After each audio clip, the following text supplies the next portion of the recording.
My entitled family demanded I give my house to my brother, so I destroyed their lives instead. I'm 32, single, and just bought my first house after living in a truck camper for 2 years. My younger brother Ryan has 4 kids with his entitled wife Jessica, and they all live with my parents because Ryan can't afford his own place. Growing up, Ryan was the golden child while I got treated like garbage. When I was homeless during the pandemic, they laughed and called me a bum instead of helping. The backstory matters here because it explains why what happened next felt so satisfying. My parents had 3 kids under their roof when we were growing up, but somehow there was never enough attention, money, or love for me. Ryan got the new toys while I got his broken hand-me-downs. When Ryan wanted a second Nintendo Game Boy in case the first one broke, he got it immediately. When I begged for my own Game Boy for my birthday, they gave me Ryan's old one with a cracked screen that barely worked, saying it was too expensive to buy new. A week later, Ryan got the latest model anyway. This pattern continued through high school. Ryan got driving lessons and a car for his 16th birthday. I had to save my part-time job money to pay for my own driving test and walked everywhere until I could afford a beaten-up truck. When Ryan got arrested for underage drinking, my parents hired a lawyer and got the charges dropped. When I got a speeding ticket, they told me it was my problem, and I had to figure it out myself. The 2020 pandemic destroyed my life in ways I never saw coming. I had been working as an HVAC technician and living in a nice 2-bedroom condo with my roommate Tyler. We thought we were set, then everything collapsed overnight. Both Tyler and I lost our jobs within days of each other when businesses started shutting down. Neither of us could afford the $2,400 monthly rent on unemployment benefits alone. Tyler left early to move back with his family across the state, leaving me scrambling to figure out my next move. I had to sell almost everything I owned just to avoid being completely broke. My gaming setup, my furniture, my tools, everything went for whatever I could get. The whole experience was humiliating, especially when I had to ask people I barely knew if they wanted to buy my stuff because I needed cash immediately. I owned a 1990s pickup truck that I'd bought years earlier because I'd always loved trucks. It wasn't much to look at, but it ran reliably. When I realized I was about to be homeless, I found a used camper for $1,000 and figured I could live in it temporarily while I got back on my feet. The plan was supposed to last maybe a month or 2 at most. When I approached my parents about parking the camper in their driveway while I looked for work, I expected some hesitation, but figured family would help family in a crisis. Instead, I got a cold reception that showed me exactly where I stood in their priorities. They took one look at my camper setup and immediately started making faces like I'd brought something disgusting to their pristine suburban home. My mother wrinkled her nose and said the camper was an eyesore that would bring down property values in their neighborhood. My father calculated exactly what it would cost me to park there, demanding I pay $200 per month, which was basically apartment rent in our area. When I explained I was unemployed and trying to save money while job hunting, they shrugged and said that wasn't their problem. Ryan and Jessica were there during this conversation, and their reaction was the worst part. Jessica actually laughed out loud when she saw my living situation, pointing at the camper and asking if I was seriously planning to live in that thing like some kind of vagrant. Ryan joined in, making jokes about his homeless brother and asking if I needed spare change for food. They treated my crisis like entertainment, taking photos of me with the camper and joking about posting them online. What made it hurt even more was seeing how they lived. Ryan's family of 6 occupied the master bedroom and one other room, kids sleeping on air mattresses and sharing space that was clearly too small for them. Jessica constantly complained about the cramped conditions and lack of privacy, yet somehow there was no room for their own family member who needed help, even temporarily. I ended up parking in random store parking lots that first night, terrified someone might try to break in or that security would kick me out. The reality of being homeless hit hard when I realized I had nowhere safe to sleep, nowhere to shower, and no permanent address for job applications. I had to get creative fast or risk losing everything permanently. The months that followed tested every limit I thought I had. I became an expert at finding places to park overnight without getting hassled. Some store managers were sympathetic and let me stay as long as I didn't cause problems. Others called security the moment they spotted me. I learned which public restrooms stayed open late, which gyms offered day passes for showers, and how to stretch unemployment benefits to cover basic necessities. The worst part wasn't the physical discomfort or even the uncertainty about where I'd sleep each night. It was the social isolation and constant stress of never feeling secure anywhere. People looked at me differently when they realized I was living in a camper. Some were sympathetic, others were suspicious, and many just seemed uncomfortable around me, like poverty might be contagious. Finding work while homeless presented unique challenges I hadn't anticipated. How do you maintain professional appearance when you're showering at truck stops? How do you list your address on applications when you don't have one? How do you stay positive during interviews when you're running on 3 hours of sleep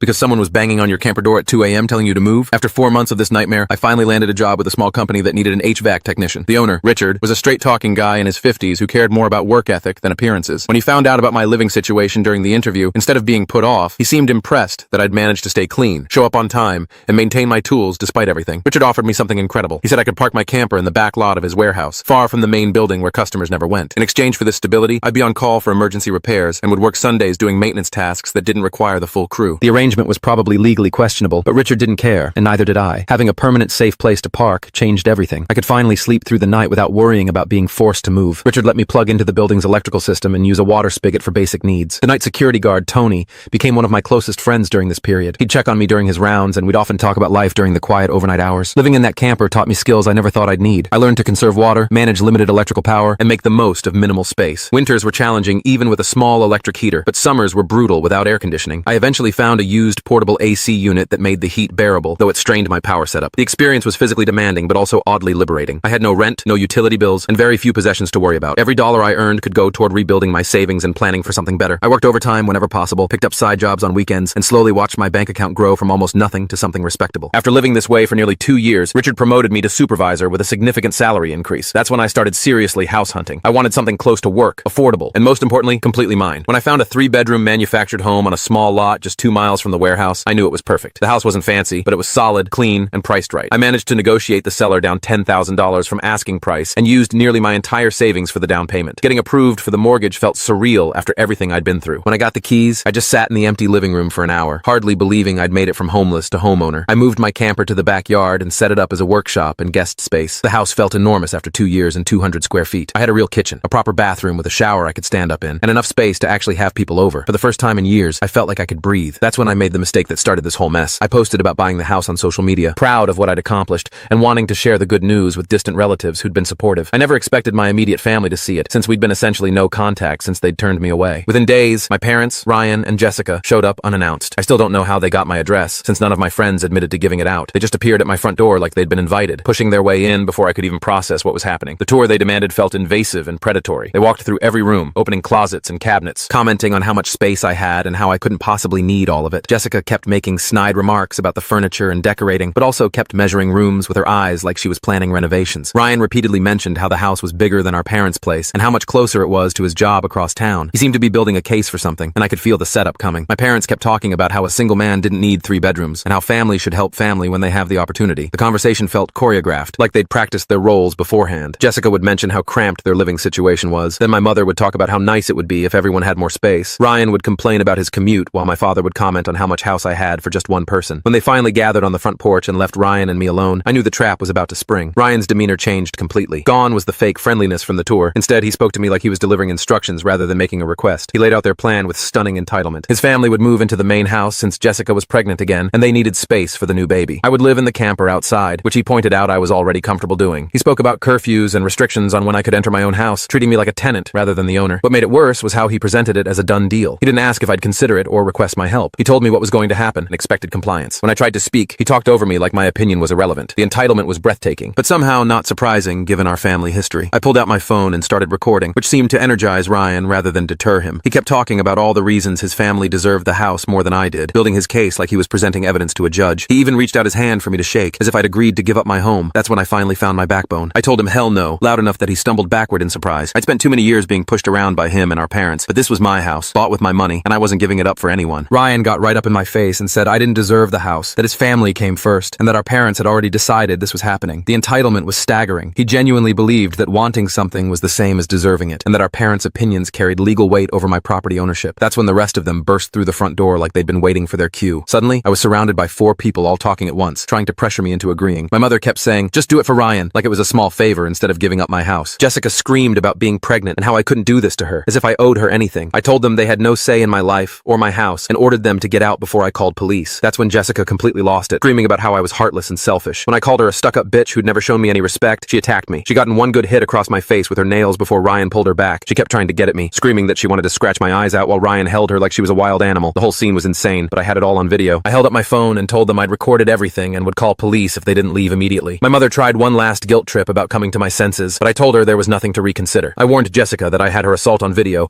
and would press charges if she tried anything else. They stormed out with Jessica crying dramatically and my mother making one final threat that I'd better do this for Ryan. I told her I wouldn't and to never come back. I thought that was the end of it. I was naive. The week that followed was peaceful, which should have been my first warning. When they showed up the following Monday with their ultimatum, I was ready for them. I'd installed chain locks on my door and positioned myself to keep them from forcing their way in again. When my mother asked in her fake sweet voice if I was ready to let Ryan move in, I told all of them to fuck off and never come back. My mother put on the crocodile tears about why I couldn't just do this for my beloved brother. I laughed and told them I didn't love Ryan as a brother because he'd treated me like shit for years with their encouragement. I called them terrible parents and him a terrible brother, then told them to leave or I'd call police immediately. They left surprisingly easily, which should have been my second warning. I thought making them back down meant I'd won. I had no idea they were planning something much worse. 3 days later, I came home from work to find a moving truck and Ryan's minivan in my driveway. They were actually moving into my house like they owned it. When I saw Ryan, he just waved at me with the most smug grin I'd ever seen. Jessica told me that like it or not, they were moving in, and that my mommy had allowed it so I should listen to what mommy tells me. The condescending tone and baby talk sent me into a rage. I locked myself in my truck to call 911 while Jessica pounded on my window, screaming that I couldn't do this to her because they needed the house. When I mentioned suing her if she damaged my truck, she was smart enough to back off. When police arrived, Ryan and his family had locked themselves inside my house. That's when I discovered they'd drilled out my front door lock and changed it. The old lock was lying on the porch next to the drill they'd used, complete with a Harbor Freight drill bit set. Could they have left more obvious evidence of breaking and entering? My parents showed up while I was talking to the cops, immediately lying and claiming I'd agreed to rent to Ryan's family. I told the officers it was easily provable fraud. That's when Ryan and Jessica came out with printed rental papers, looking smug like they'd outsmarted me. The fake lease agreement was laughably obvious fraud. They'd attempted to forge my signature, but it looked nothing like my actual handwriting. I don't think any of them had ever seen my real signature, which made their forgery attempt incredibly stupid. I told the cops this was blatant fraud that would easily be proven in court, and that it could cost Ryan his job and result in jail time. I also mentioned I'd get a lawyer and sue for damages while calling CPS for good measure. Ryan went white when I said that, finally understanding the legal trouble he was in. My mother tried to get between us, still pushing the do it for Ryan line, but I'd had enough. I told her if she thought it was such a good idea, she could let Ryan have her house instead. The cops separated us while I explained they'd committed multiple felonies, including breaking and entering, assault, and fraud. I told them they had one chance to get out, or I'd press charges for everything. The only reason I hadn't already called CPS and filed charges was for the sake of Ryan's kids, who didn't deserve to suffer for their parents' stupidity. If they didn't leave immediately, I'd destroy their lives with the legal system. That's when it finally clicked for my parents that they couldn't force me to do anything. My mother surrendered and told Jessica to start packing while my father talked quietly with Ryan. Jessica started ripping up the fake lease papers and throwing them like confetti until a cop told her to pick up the litter. The kids were all crying about not getting their own rooms, while Ryan and Jessica made one last pathetic attempt to guilt me. They gathered in a group hug facing me, with all the kids making pleading faces while Jessica rubbed her pregnant belly and tilted her head like a sad puppy. Ryan made the most pitiful expression he could manage. I didn't budge. I told them to keep packing, that Ryan was no brother of mine anymore. He was just an entitled prick who thought he could take whatever he wanted from me like when we were kids. Ryan started cursing at me until the cops told him to cool it or face arrest regardless of whether I pressed charges. 4 cops had shown up by this point,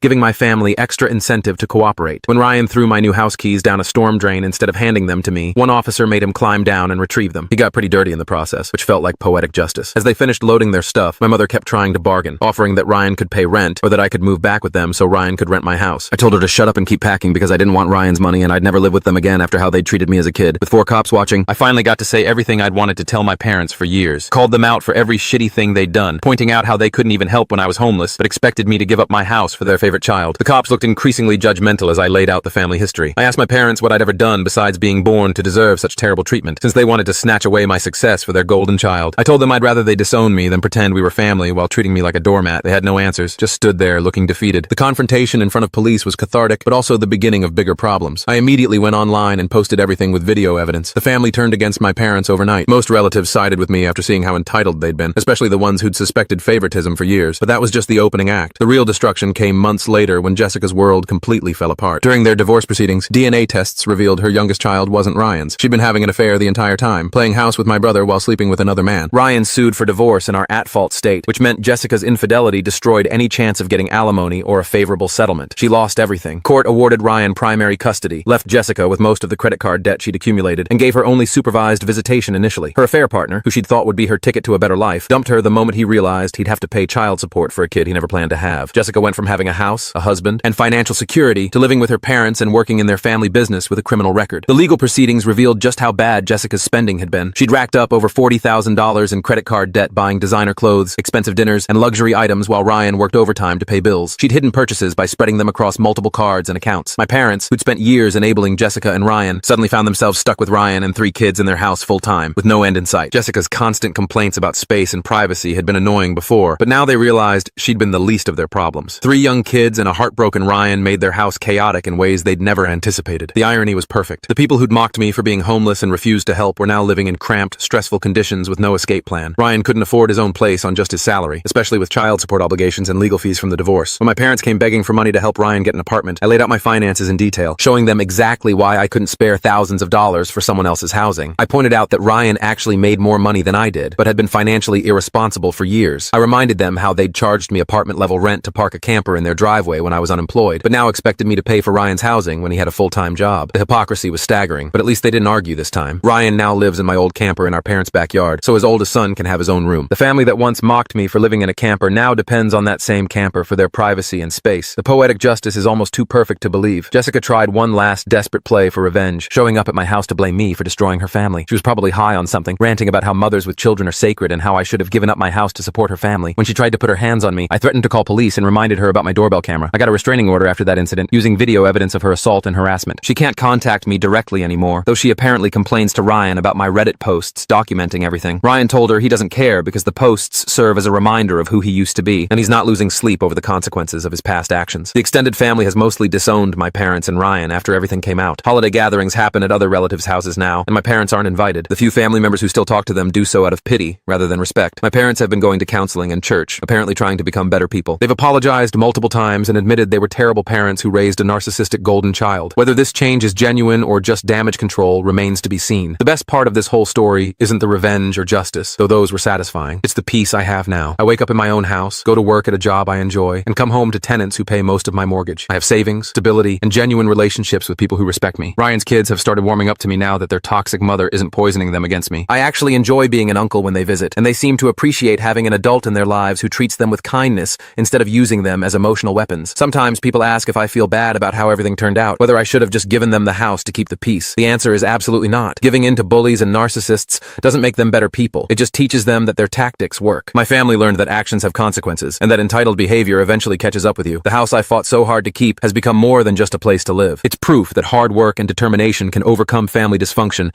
and financial disaster. Every monthly mortgage payment feels like victory over the people who tried to take it from me. Looking back, getting kicked out at 18 was probably the best thing that ever happened to me. It forced me to become independent and self-sufficient in ways I never would have learned living under my parents' roof. The homelessness was horrible, but it taught me to appreciate stability and never take security for granted. Jessica recently tried having someone else egg my truck as petty revenge, but even that backfired. The person was caught on camera. I filed a police report, and it just added to the paper trail of harassment. She can't even do petty crimes successfully. My parents occasionally reach out trying to rebuild some kind of relationship, but it's too little, too late. They had 30 years to treat me like a son instead of an inconvenience, and they chose favoritism and neglect instead. A few months of therapy and church attendance doesn't erase decades of emotional abuse. The funny thing is, I'm happier now than I've ever been. Living well really is the best revenge, and knowing that my success drives Jessica crazy makes it even sweeter. She threw away a stable marriage and financial security because she thought she deserved better, and now she's working for her parents while living in their guest room. Ryan learned the hard way that enabling a narcissist doesn't make them love you more. It just makes you useful until they find someone better. He's trying to be a better father now, which I respect, but our relationship will never be what it could have been if he'd treated me like a brother instead of competition. The story isn't completely over. Jessica will probably try more revenge tactics, and my parents might attempt more manipulation as they get older and need help. But I'm ready for whatever comes next, secure in the knowledge that I can handle anything they throw at me. Sometimes the family you're born into isn't the family you deserve. Sometimes you have to build your own life from scratch and let toxic people face the consequences of their choices. Sometimes the best thing you can do for everyone involved is refuse to enable their worst behaviors, even when it means they'll hate you for it. I sleep well at night in my own house, on my own terms, surrounded by people who actually care about me. That's a victory worth fighting for.